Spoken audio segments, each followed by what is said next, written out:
Olá, esse é o programa Nossa Igreja chegando até você em mais uma semana aqui pela TV União e também nos canais de comunicação da Diocese de São João da Boa Vista.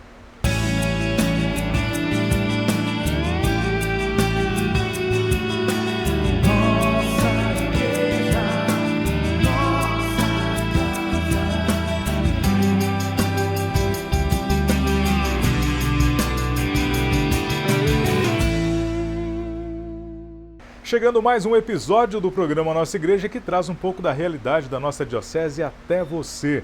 Para que esse programa possa realmente servir como um espelho, nós gostaríamos sempre de contar, como contamos, com a sua presença, colaboração, participação, compartilhamento, comentários, para rechear ainda mais os nossos conteúdos e, claro, contribuir conosco também neste canal de evangelização. Quero convidá-lo e convidá-la a rezar conosco logo no início deste episódio, como é de costume, ainda mais neste período de reserva e oração em que estamos vivendo, que é a Quaresma. Vamos rezar juntos e acompanhando as imagens da Paróquia de Espírito Santo do Pinhal. Em nome do Pai, do Filho e do Espírito Santo. Amém. Pai nosso que estais no céu, santificado seja o vosso nome. Venha a nós o vosso reino, seja feita a vossa vontade, assim na terra como no céu. O pão nosso de cada dia nos dai hoje, perdoai as nossas ofensas, assim como nós perdoamos a quem nos tem ofendido, e não nos deixeis cair em tentação, mas livrai-nos do mal. Amém. Que momentos como esse, não apenas ao assistir o nosso programa, tenham oportunidade no seu dia a dia, durante a rotina também, conversar com o nosso Pai, com o nosso Criador. E você que nos acompanha pode conferir também as imagens da paróquia lá de Espírito Santo do Pinhal. Grande abraço ao pároco, Padre Adilson, e também ao convidado do programa de hoje, que é o novo diácono diocesano, é o diácono João Gabriel, que fala para nós nesta edição sobre oração, caridade e jejum. Meus irmãos, minhas irmãs, estamos no tempo da Quaresma. Esse tempo tão forte da Igreja nos convida a meditarmos sobre 3 práticas externas de fé que já devem fazer parte do nosso dia a dia como cristãos, mas que a gente tem que intensificar, que é a prática da caridade, da oração e do jejum. Essas 3 obras já aparecem por todo o Antigo Testamento, mas Jesus dá um novo significado a elas. No capítulo 6 de São Mateus, Jesus vai comentar sobre cada uma delas e como a gente deve praticar elas no nosso dia a dia. Primeiro, Jesus fala sobre a caridade, mais especificamente sobre o dar esmolas. Ao dar esmolas, Jesus diz que nós não estamos somente nos conectando com aquilo que é visível, com o público que nos assiste fazendo uma obra de caridade ou com a própria pessoa que nós estamos praticando caridade. Mas a caridade é uma maneira de que eu ajudo o próximo e pelo próximo eu chego até Deus. Por exemplo, por pior que esteja sendo o meu dia, se eu tenho força para sorrir para alguém, se eu tenho forças para desejar bom dia para alguém, quer dizer que eu posso desejar um bom dia para mim mesmo. Quer dizer que por mais triste que eu esteja, eu posso sorrir também para a minha vida. E isso me ajuda a perceber como Deus está presente e está me acumulando de muitos bens. A oração também não deve ser esquecida. É claro que nós lembramos da frase de Santa Teresa de Calcutá, né? As mãos que fazem são mais santas do que os lábios que rezam. Mas nenhuma obra de caridade pode estar desconectada da vida de oração. E sobre a oração, Jesus diz que nós temos que lembrar que Deus vê aquilo que está oculto no nosso coração. Uma tentação que Jesus sofreu no deserto também foi a tentação da vanglória. A oração é para combater a vanglória, é para reconhecer que Deus é maior que eu, que Ele deve ter a glória e não eu. Mas se a gente não toma cuidado, a gente faz da nossa vida de oração um motivo de vanglória.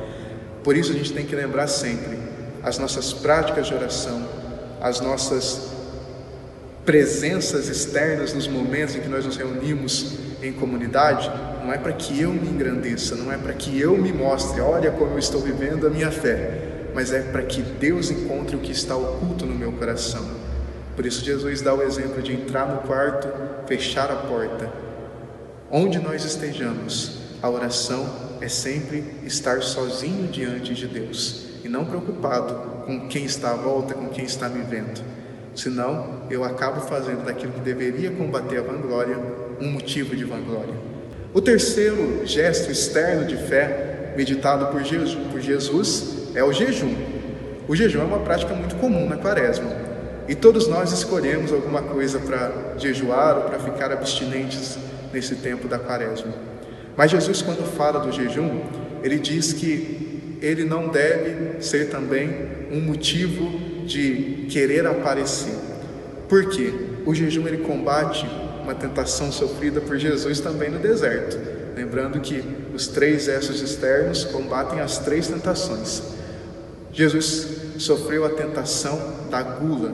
Nós também sofremos essa tentação, não só nos alimentos, mas no consumismo, no querer ter a mais do que precisamos, no querer ter sede de poder, no querer buscar sempre mais. Tudo isso é gula, e isso nós combatemos com o jejum. O jejum, eu tiro algo que eu julgo ser muito necessário no meu dia a dia para ensinar o meu corpo, que ele pode sobreviver sem aquilo. Isso porque existem pecados que estão tão entranhados em nós, aqueles que a gente chama de pecados de estimação, que às vezes a gente acha que a gente não pode mais viver sem. Pelo jejum, eu ensino o meu corpo que ele pode viver sem uma refeição, que ele pode viver sem comer ou se deliciar ou beber algo que faz bem, que me dá uma sensação de prazer, e daí eu vou ensinando para o meu espírito que por mais que o pecado seja prazeroso, eu posso viver sem ele. Melhor, eu devo viver sem ele. Então é um educar o corpo para vencer também as tentações que abalam o nosso espírito. E assim que nós possamos nessa quaresma viver muito bem a caridade, a oração e o jejum. E o mais bonito, lembrar que a quaresma é o grande retiro da igreja. Então por mais que seja difícil a gente viver essas 3 práticas às vezes, a gente tem que lembrar que a gente não está sozinho. A igreja inteira está fazendo isso e nós somos um com a igreja.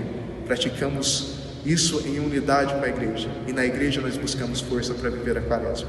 Que essa quaresma dê muitos frutos espirituais na nossa vida e que como igreja nós caminhemos rumo à ressurreição de Jesus. Muito obrigado, João Gabriel, pela sua participação, nosso novo diácono na Diocese, que inclusive estará deixando o Espírito Santo do Pinhal numa nova missão agora, nesta etapa da sua vocação, que o Espírito possa acompanhá-lo, iluminá-lo neste novo caminho, diácono João Gabriel. Vamos agora conferir as últimas notícias da nossa Diocese.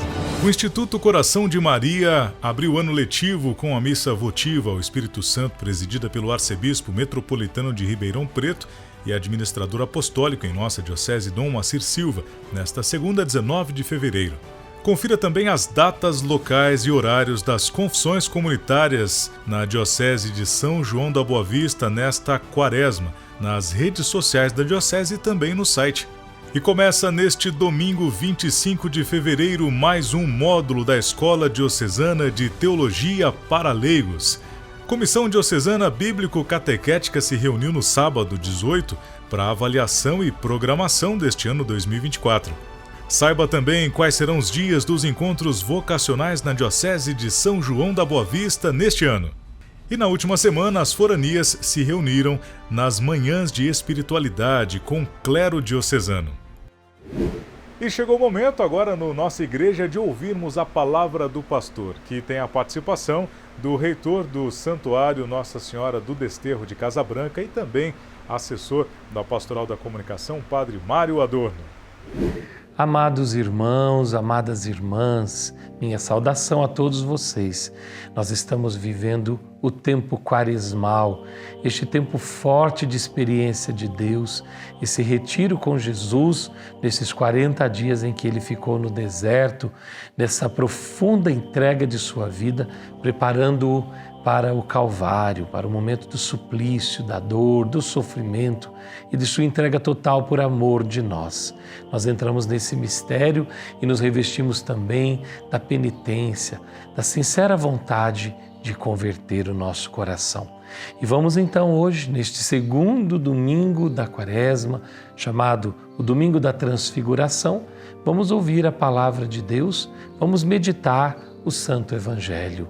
E vamos ouvir o Evangelho de hoje da Transfiguração. O Senhor esteja convosco, Ele está no meio de nós.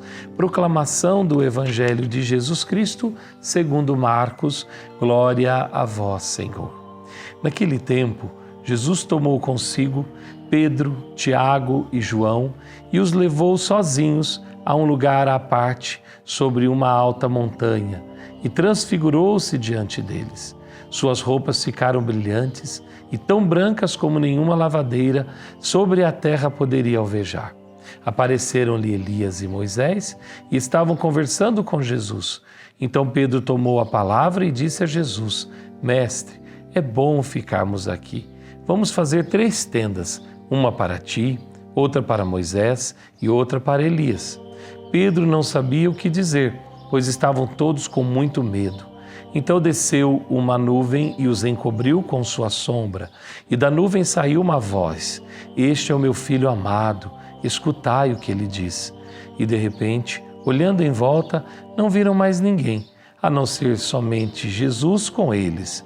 Ao descerem da montanha, Jesus ordenou que não contassem a ninguém o que tinham visto, até que o Filho do Homem tivesse ressuscitado dos mortos. Eles observaram essa ordem, mas comentavam entre si o que queria dizer ressuscitar dos mortos. Palavra da salvação, glória a vós, Senhor.